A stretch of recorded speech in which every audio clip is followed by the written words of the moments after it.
Good morning बच्चों। आज हम कक्षा 8वीं विषय संस्कृत में पढ़ेंगे अष्टादश पाठ महाकवि कालिदास। ठीक है।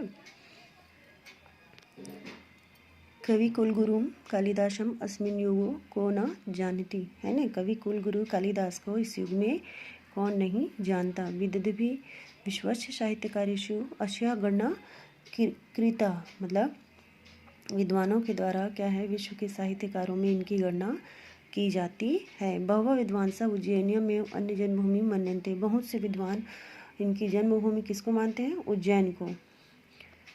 अन्य हेतुना तस् कृतिषु उज्जैनियम वर्णम सज्जातम, अनेक प्रसंगों में उनकी रचनाओं में उज्जैनी का वर्णन हुआ है। और कहते हैं विक्रमादित्य से नवरत्नेषु कालिदासा एक, है ना, मतलब काली नवरत्नों में से कालिदास, विक्रमादित्य के नवरत्नों में से एक कौन थे, कालिदास।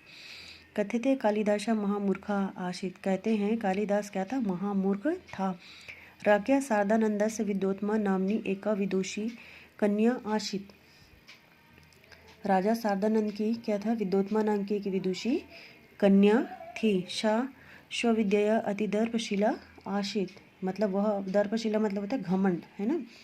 वह अपनी विद्या के कारण क्या थी, बहुत घमंडी हो गई थी। सा प्रतिज्ञावती यत् शास्त्रार्थे यह माँ पराजयष्यति तेन स विवाहम करिष्यति, उन्होंने प्रतिज्ञा ली थी कि जो मुझे शास्त्रार्थ में पराजित कर देगा मैं उसी के साथ क्या करूँगी, विवाह करूँगी। ता प्रतिज्ञां श्रुत्वा बहवः विद्वांसा आगच्छन् तया स शास्त्रार्थे सर्वे पराजिता अभवन्, मतलब उस प्रतिज्ञा को सुनकर क्या हुआ, बहुत से विद्वान आए और उसके साथ शास्त्रार्थ में क्या हो गए, सभी पराजित हो गए। इसया वशात ते राजकन्या विवाह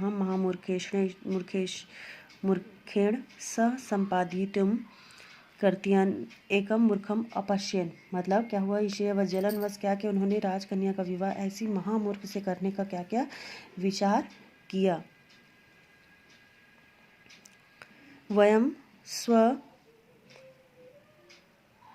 सा कस्यचिद वृक्षस्य शाखायां स्थित्वा ता शाखां कर्तयन्तम एकम मूर्खम अपश्यन, मतलब अचानक क्या हुआ, किसी वृक्ष की शाखा पर अभी लोग क्या करें, वे किसी मूर्ख की खोज में निकल पड़े और अचानक देखा कि किसी वृक्ष की शाखा पर बैठकर उसी शाखा को काटते हुए एक मूर्ख दिखा।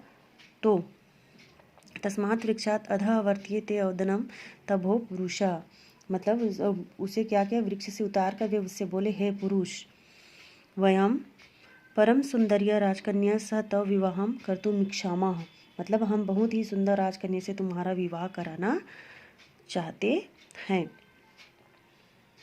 वयम स्वगुरुरूपेण तव परिचयं दास्याम एषो अस्माकं गुरु सकल वयम स्वगुरुरूपेण तव परिचयं दास्याम परम त्वं किमपि न वक्ष्यसि, मतलब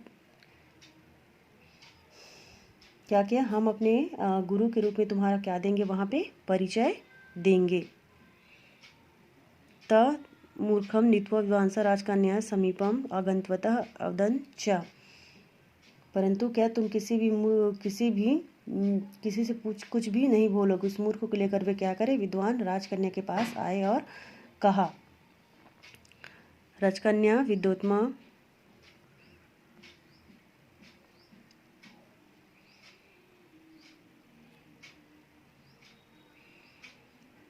एक इसो अस्माकं गुरु सकल शास्त्रार्थ पारंगत विद्वान चास्ति परंतु संप्रति मौन व्रतम धारयति, सभी शास्त्र क्या बोले, राजकन्या के पास आए और कहा हमारे यह गुरु हैं और सभी शास्त्रों में पारंगत और विद्वान है, परंतु इस समय क्या है, मौन व्रत धारण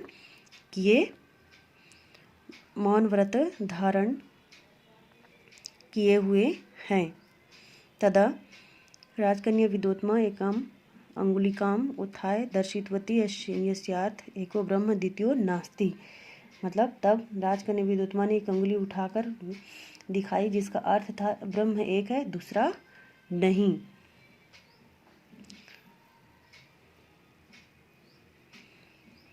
तादृष्टवम महामूर्खा कालिदासा वैचार्यत, उसे देखकर महामूर्ख कालिदास ने क्या किया, विचार किया।